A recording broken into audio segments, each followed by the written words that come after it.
안녕하세요. 저는 올해 68세 된 김종수라고 합니다. 미국에서 42년을 살다가 작년에 한국으로 돌아온 지 이제 1년 하고도 반이 지났네요. 오늘 이렇게 사연을 보내는 이유는 제가 지금까지 살면서 가장 큰 후회를 하고 있기 때문입니다. 아니, 후회라는 말로는 부족할 것 같아요. 절망에 가까운 마음이랄까요? 많은 분들이 제 이야기를 들으면 이해할 수 없다고 하실 겁니다. 미국 시민권까지 받았는데 왜 포기하고 한국에 왔느냐, 노후는 미국에서 보내는 게 좋지 않느냐, 이런 말씀들을 하시거든요. 하지만 제가 오늘 여러분께 말씀드리고 싶은 건 인생에서 가장 중요한 건 돈도 아니고 안전한 노후도 아니라는 겁니다. 저는 그것보다 훨씬 소중한 걸 잃었어요. 그리고 그게 뭔지 깨달았을 때는 이미 너무 늦었습니다. 1981년 제가 26세 되던 해에 미국으로 떠났습니다. 당시 한국은 지금과는 완전히 다른 나라였어요. 전두환 정권 아래 경제는 어려웠고 젊은이들에게는 희망이 보이지 않던 시절이었죠. 형이 먼저 미국에 가서 자리를 잡고 있었고 저를 초청해 줬습니다. 가족들은 모두 반대했어요. 특히 어머니께서는 며칠 동안 밥도 드시지 않으셨습니다. 아들아, 엄마가 죽기 전에는 한국에 있어라. 미국이 뭐가 좋다고 그렇게 멀리 가려고 하느냐. 어머니의 그 말씀이 지금도 귀에 선합니다. 하지만 그때 저는 젊었고 세상에 대한 욕심도 많았어요. 미국에서 성공해서 부모님께 효도하겠다는 생각뿐이었습니다. 어머니, 몇 년만 있다가 돈 좀 벌어서 금위환 향하겠습니다. 그때까지만 기다려주세요. 그렇게 말씀드리고 김포공항을 떠났어요. 어머니가 울고 계시는 모습이 마지막이었습니다. LA에 도착해서 처음 몇 년은 정말 힘들었어요. 영어도 서툴렀고 형이 운영하던 작은 슈퍼마켓에서 새벽부터 밤늦게까지 일했습니다. 손님들이 제 영어 발음을 못 알아들어서 답답해할 때면 왜 여기 왔나 싶기도 했어요. 하지만 포기하지 않았습니다. 밤에는 커뮤니티 칼리지에서 영어를 배우고 주말에는 다른 한인 가게에서 아르바이트를 했어요. 한국에서 온 편지가 유일한 위로였습니다. 어머니께서는 한 달에 한 번씩 편지를 보내셨어요. 아들아, 건강하게 지내고 있느냐? 엄마는 내가 보고 싶어서 매일 울고 있다. 하지만 내가 성공할 때까지 참고 기다리마. 그 편지를 받으면 눈물이 나서 한참을 울었습니다. 그러면서도 마음속으로는 생각했어요. 조금만 더 참자. 성공해서 어머니를 미국으로 모셔오자. 1985년 저는 형과 함께 더 큰 슈퍼마켓을 인수했습니다. LA 한인타운에서 조금 떨어진 곳이었지만 지역 사정을 잘 파악하고 성실하게 운영했더니 손님들이 늘어났어요. 특히 멕시코계 주민들이 많은 지역이었는데 그들이 좋아하는 상품들을 들여놓고 스페인어도 조금씩 배웠습니다. 그해 가을 한국에서 급히 전화가 왔어요. 어머니께서 갑자기 쓰러지셨다는 소식이었습니다. 뇌출혈이었어요. 바로 한국으로 달려갔습니다. 3년 만에 본 어머니는 많이 늙어 계셨어요. 의식은 있으셨지만 말씀을 제대로 하지 못하셨고 오른쪽 몸을 움직이기 어려워하셨습니다. 어머니, 제가 왔어요. 종수예요. 어머니께서 제 손을 잡으시면서 눈물을 흘리셨어요. 말은 하지 못하셨지만 그 눈빛으로 모든 걸 말씀하시는 것 같았습니다. 2달 동안 어머니를 돌보면서 한국에 있었어요. 그동안 미국의 가게는 형이 혼자 운영했습니다. 어머니 상태가 조금 나아지시자 주변에서는 어머니를 미국으로 모시고 가라고 했어요. 하지만 어머니께서는 완강히 거부하셨습니다. 여기가 내 고향이다. 나는 여기서 죽을 거다. 결국 어머니를 한국에 두고 미국으로 돌아갔어요. 그때도 생각했습니다. 조금만 더 열심히 해서 자주 왔다 갔다 할 수 있을 만큼 여유를 만들자. 1987년 저는 같은 교회에 다니던 은숙 씨와 결혼했습니다. 부산에서 간호사로 일하다가 미국으로 온 분이었어요. 결혼식은 LA 한인교회에서 조촐하게 올렸습니다. 어머니께서 결혼식에 참석하지 못하신 게 가장 아쉬웠어요. 몸이 불편하시기도 했지만 항공료도 만만치 않았거든요. 대신 한국에서 형님과 누나가 대신 축의금을 보내주셨습니다. 신혼생활은 행복했어요. 아내도 영어를 잘했고 병원에서 간호사로 일하면서 가게에 보탬이 되었습니다. 저희는 더 큰 꿈을 꾸기 시작했어요. 1989년 첫째 딸 미나가 태어났습니다. 1991년에는 둘째 아들 제임스가 태어났고요. 아이들이 생기니까 정말 미국에서 살아야겠다는 생각이 들었어요. 아이들 교육을 생각하면 미국이 훨씬 좋았거든요. 그 즈음 한국에서 또 슬픈 소식이 왔습니다. 1990년 어머니께서 돌아가셨다는 연락이었어요. 그때 저는 가게 확장 때문에 은행 융자를 받는 중이었습니다. 임신 중이던 아내와 어린 딸을 두고 한국에 갈 수가 없었어요. 형이 모든 장례를 치러 주었지만 제가 어머니의 마지막을 지키지 못했다는 죄책감은 평생 남았습니다. 어머니, 죄송합니다. 아들이 효도도 제대로 못하고 전화기 너머로 통곡했던 기억이 납니다. 아내가 옆에서 위로해줬지만 그 마음의 구멍은 메울 수가 없었어요. 1992년 LA 폭동이 일어났을 때 저희 가게도 큰 피해를 입었습니다. 건물 일부가 불타고 상품들이 약탈당했어요. 하지만 보험금과 정부 지원금 그리고 한인 커뮤니티의 도움으로 다시 일어설 수 있었습니다. 오히려 그 일을 계기로 더 큰 결심을 하게 되었어요. 이제 진짜 미국 사람이 되어야겠다고 생각했습니다. 1995년 저희 가족은 모두 미국 시민권을 취득했어요. 시민권을 받던 날 선서를 하면서 가슴이 벅찼습니다. 동시에 한편으로는 묘한 씁쓸함도 느꼈어요. 이제 정말 한국 사람이 아니라 미국 사람이 되는 건가 하는 생각이 들었거든요. 하지만 그런 감정은 금방 사라졌습니다. 아이들이 자라면서 영어를 더 잘하게 되고 미국 문화에 완전히 적응해 가는 모습을 보니까 뿌듯했어요. 1990년대 말 저는 두 번째 가게를 열었습니다. 이번에는 오렌지 카운티에 좋은 위치였어요. 한인들뿐만 아니라 백인 고객들도 많이 오는 지역이었습니다. 사업이 잘 되면서 경제적으로 여유가 생겼어요. 2000년에는 어바인에 좋은 집도 샀습니다.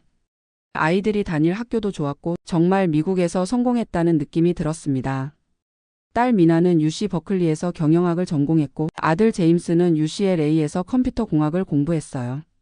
두 아이 모두 큰 회사에 취직해서 잘 살고 있습니다. 2005년 딸이 변호사와 결혼했고 2008년에는 아들도 같은 회사 동료와 결혼했어요. 손자 손녀들도 하나씩 생겼고 정말 미국에서 뿌리를 내렸다는 생각이 들었습니다. 그런데 2010년 무렵부터 이상한 감정이 들기 시작했어요. 나이가 들어서 그런지 자꾸 한국이 그리워졌습니다. 어릴 때 살던 동네, 어머니가 끓여주시던 된장찌개, 친구들과 뛰어놀던 골목길. 미국에서 40년 가까이 살았지만 왠지 이방인 같은 느낌이 들 때가 많았어요. 특히 아이들과 대화할 때 그런 걸 느꼈습니다. 영어로 대화하다 보니 정말 깊은 이야기를 나누기가 어려웠거든요. 아내도 비슷한 생각이었어요. 여보, 우리도 이제 나이가 들었는데 고향에서 여생을 보내는 게 어떨까요? 처음에는 농담인 줄 알았는데 아내가 진지했어요. 그때부터 저희는 한국으로 돌아갈 계획을 세우기 시작했습니다. 2015년 저는 가게 두 곳을 모두 정리했습니다. 다행히 좋은 가격에 매각할 수 있었어요. 집도 팔고 모든 걸 정리하는데 2년 정도 걸렸습니다. 아이들은 반대했어요. 아빠, 엄마, 여기서 편하게 사시면 되잖아요. 메디케어도 받고 있고 의료시설도 좋은데 왜 굳이 한국에 가세요? 하지만 저희 마음은 이미 정해져 있었습니다. 고향에 대한 그리움이 너무 컸거든요. 2017년 한국으로 돌아오는 절차를 밟기 시작했어요. 그런데 큰 문제가 있었습니다. 미국 시민권을 포기해야 한다는 거였어요. 한국은 이중국적을 인정하지 않거든요. 특히 저희 나이에는 더욱 까다로웠습니다. 한국 국적을 회복하려면 미국 시민권을 포기해야만 했어요. 고민이 많았습니다. 미국 시민권을 포기하면 다시 미국에 오기가 어려워져요. 아이들이나 손자들을 보러 오려면 비자를 받아야 하고 장기 체류도 힘들어집니다. 하지만 한국에서 편안하게 살려면 한국 국적이 필요했어요. 의료보험이나 각종 복지 혜택을 받으려면 말이죠. 결국 2018년 미국 시민권을 포기하고 한국 국적을 회복했습니다. LA 영사관에서 시민권 포기 절차를 밟을 때 가슴이 너무 아팠어요. 40년 가까이 살던 나라의 국민이 아니게 되는 거잖아요. 하지만 그때는 한국에서의 새로운 삶에 대한 기대가 더 컸습니다. 이제 정말 고향으로 돌아가는구나. 2019년 3월 저희는 서울 강남구에 있는 아파트를 샀어요. 미국에서 모은 돈으로 현금으로 샀습니다. 새 아파트에 좋은 가구들도 들여놓고 정말 새로운 인생을 시작한다는 기분이었어요. 처음 몇 달은 좋았습니다. 오랜만에 한국 음식을 마음껏 먹을 수 있었고 한국말로 대화할 수 있어서 편했어요. 병원도 가까이 있고 지하철이나 버스도 잘 되어 있어서 편리했습니다. 하지만 시간이 지나면서 문제들이 하나씩 나타나기 시작했어요. 가장 큰 문제는 외로움이었습니다. 40년 가까이 미국에 살다 보니 한국에는 친구라고 할 만한 사람이 없었어요. 어릴 때 친구들은 연락이 끊어진 지 오래였고 새로 사귀기에는 나이가 너무 많았습니다. 아파트 주민들과도 어울리기 어려웠어요. 같은 나이대 분들은 이미 오랜 친구들이 있었고 저희 같은 여기민자들을 조금 이상하게 보는 시선도 있었습니다. 아니, 미국에서 잘 살다가 왜 한국에 와서 고생하세요? 이런 말을 들을 때마다 답답했어요. 저희가 고생하려고 온 게 아닌데 말이죠. 두 번째 문제는 의료비였습니다. 미국에서는 메디케어가 있어서 큰 부담이 없었는데 한국에서는 국민건강보험이 적용되지 않는 치료들이 많았어요. 특히 치과나 한방치료는 정말 비쌌습니다. 세 번째 문제는 생활비였어요. 한국이 미국보다 저렴할 거라고 생각했는데 서울 생활비는 만만치 않았습니다. 특히 외식비나 각종 서비스 비용이 생각보다 많이 들었어요. 하지만 이런 문제들보다 더 큰 충격은 따로 있었습니다. 2020년 초 코로나19가 터진 거예요. 갑자기 국경이 막히고 미국에 있는 아이들과 손자들을 만날 수 없게 되었습니다. 처음에는 곧 괜찮아질 거라고 생각했어요. 하지만 몇 달이 지나고 1년이 지나도 상황은 나아지지 않았습니다. 2020년 가을 딸에게서 연락이 왔어요. 손녀가 백혈병 진단을 받았다는 소식이었습니다. 그때 제 마음은 정말 무너져 내렸어요. 아빠, 지금 당장 오실 수 있어요? 아이가 할아버지를 찾고 있어요. 하지만 저는 갈 수 없었습니다. 미국 시민권을 포기했기 때문에 비자를 받아야 하는데 코로나 때문에 영사관도 문을 닫은 상태였어요. 그때 처음으로 느꼈습니다. 제가 얼마나 큰 실수를 했는지를 말이에요. 몇 주 후에야 겨우 비자를 받아서 미국에 갈 수 있었는데 2주 자가 격리를 하고 나서야 손녀를 볼 수 있었습니다. 그 작은 아이가 병원 침대에 누워서 항암 치료를 받는 모습을 보니까 가슴이 찢어질 것 같았어요. 할아버지, 왜 이제 와요? 할아버지가 안 와서 많이 기다렸어요. 손녀의 그 말에 눈물이 쏟아졌습니다. 만약 제가 미국 시민권을 유지했다면 더 빨리 올 수 있었을 텐데. 3개월 동안 미국에 머물면서 손녀를 돌봤어요. 다행히 치료가 잘 되어서 많이 좋아졌습니다.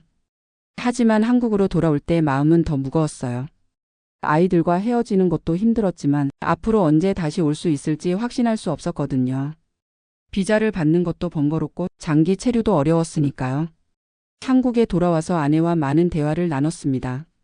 여보, 우리가 너무 성급했던 것 같아요. 미국 시민권을 포기한 게 맞았을까요? 아내도 같은 생각이었어요. 특히 손자, 손녀들을 자주 보지 못하는 게 가장 힘들었습니다. 2021년 둘째 아들이 결혼 10주년 기념으로 하와이 여행을 계획했어요. 저희도 함께 가자고 했는데 비자 문제 때문에 참석할 수 없었습니다. 그때 정말 후회가 밀려왔어요. 내가 왜 그랬을까? 미국 시민권을 포기할 필요가 있었을까? 2022년에는 더 큰 일이 생겼습니다. 아내가 갑자기 쓰러진 거예요. 심근경색이었는데 다행히 빨리 병원에 가서 큰 수술을 받았습니다. 수술은 성공적이었지만 아내가 회복하는 동안 정말 외로웠어요. 미국에 있을 때는 아이들이 자주 와서 도와줬는데 한국에서는 저 혼자 모든 걸 해결해야 했습니다. 병원에서 아내를 돌보면서 생각했어요. 우리가 정말 어리석었구나. 가족이 가장 중요한 건데 왜 그걸 놓치고 살았을까? 아내가 태어난 후 저희는 진지하게 다시 미국으로 돌아갈 것을 고려했습니다. 하지만 이미 늦었어요. 미국 시민권을 다시 받기는 거의 불가능했고 영주권을 받는 것도 쉽지 않았습니다.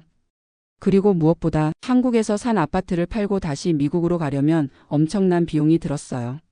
나이도 많아서 새로 정착하기가 쉽지 않을 것 같았고요. 2023년 여름 손자가 대학에 입학했다는 소식을 들었습니다. 스탠포드 대학교에 합격했대요. 정말 자랑스러웠지만 동시에 마음이 아팠습니다. 그 중요한 순간에 곁에 있어주지 못했거든요. 비디오 통화로 축하해 주면서 눈물이 났어요. 할아버지, 졸업식 때 꼭 와주세요. 손자의 그 말에 대답하지 못했습니다. 과연 갈 수 있을지 확신이 없었거든요. 지금 저는 68세입니다. 아내는 66세고요. 한국에서의 생활이 완전히 불편한 건 아니에요. 의료진도 훌륭하고 생활 환경도 나쁘지 않습니다. 하지만 매일매일 후회하고 있어요. 왜 미국 시민권을 포기했을까? 왜 그렇게 성급하게 결정했을까? 가장 후회되는 건 바로 이겁니다. 가족과 함께 보낼 수 있는 시간을 놓치고 있다는 거예요. 손자, 손녀들이 자라는 모습을 매일 볼 수 없고, 아이들이 어려울 때 곁에서 도와줄 수 없고, 가족의 중요한 순간들을 함께 나눌 수 없다는 게 가장 힘들어요. 돈이나 편의성 같은 건 그다지 중요하지 않았어요.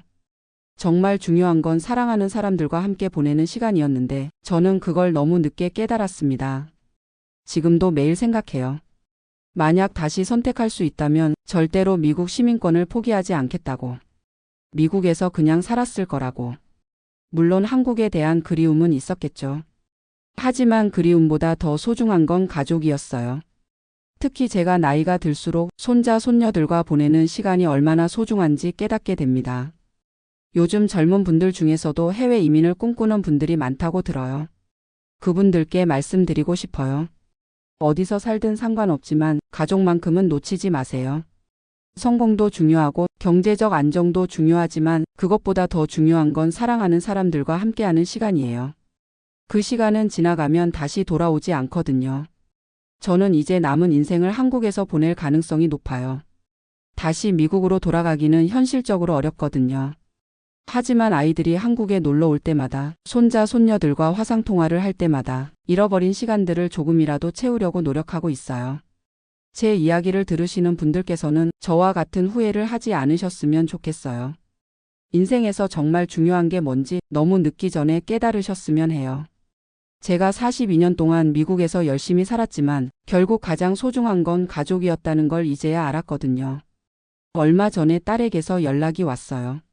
손녀가 이제 중학생이 되었는데 한국어를 배우고 싶다고 한대요. 할아버지, 할머니와 더 많은 이야기를 하고 싶어서요. 그 말을 듣고 눈물이 났습니다.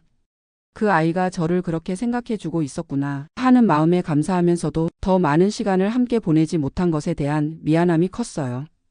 할아버지, 내년 여름방학에 한국에 갈 거예요. 그때까지 한국어 열심히 공부할게요. 손녀의 그 말에 저는 약속했습니다. 할아버지가 한국의 좋은 곳들을 많이 보여줄게. 그리고 할머니가 맛있는 한국 음식도 많이 해줄 거야.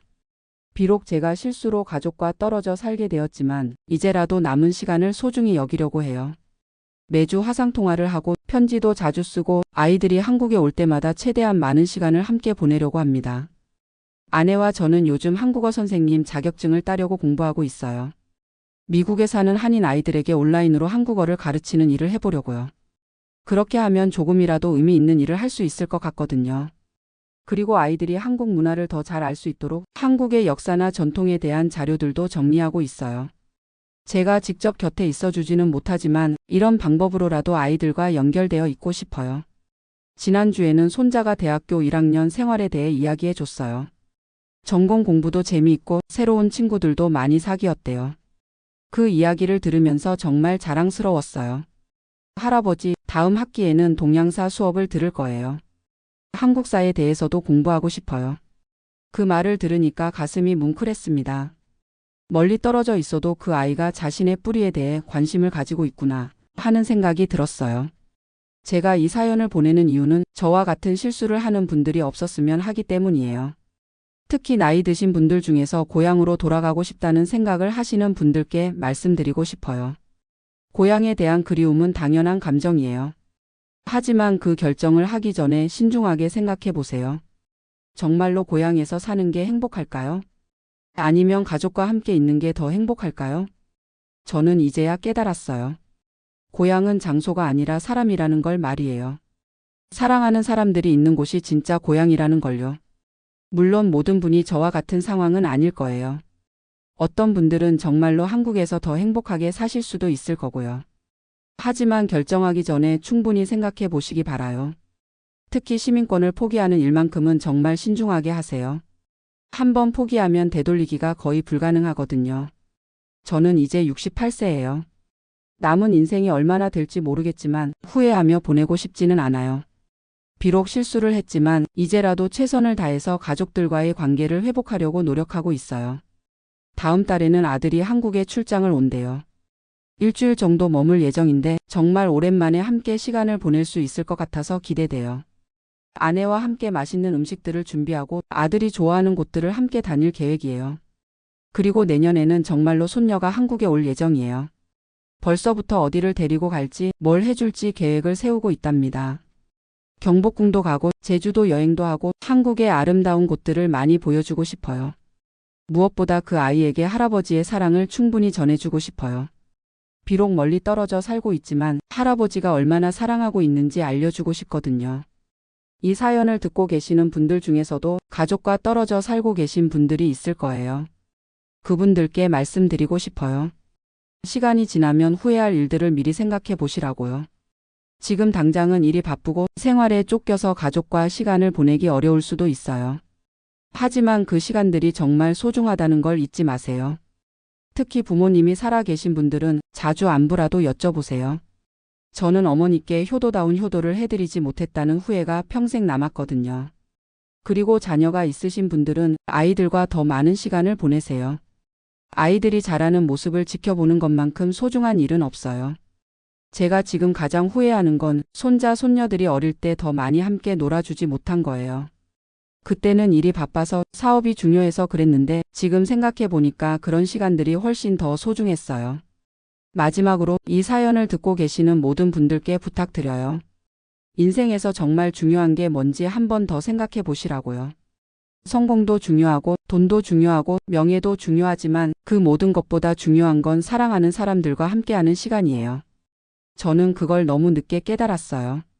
여러분은 저보다 일찍 깨달으시기를 바라요. 그리고 만약 저와 비슷한 상황에 계신 분들이 있다면 포기하지 마세요. 비록 실수를 했더라도 지금부터라도 최선을 다하면 돼요. 가족들과의 관계는 언제든지 회복할 수 있어요. 진심으로 사랑한다는 마음을 전한다면 거리는 문제가 되지 않을 거예요. 저도 앞으로 남은 시간 동안 가족들에게 사랑을 표현하는 일을 멈추지 않을 거예요. 비록 같은 곳에 살지는 못하지만 마음만은 항상 함께 있을 거라고 믿어요. 오늘 이렇게 긴 이야기를 들어주셔서 감사합니다. 제 실수담이 누군가에게는 도움이 되었기를 바라요. 그리고 모든 분들이 저보다는 현명한 선택을 하시기를 진심으로 바랍니다. 인생은 한 번뿐이니까요. 후회 없이 사시기 바라요. 감사합니다.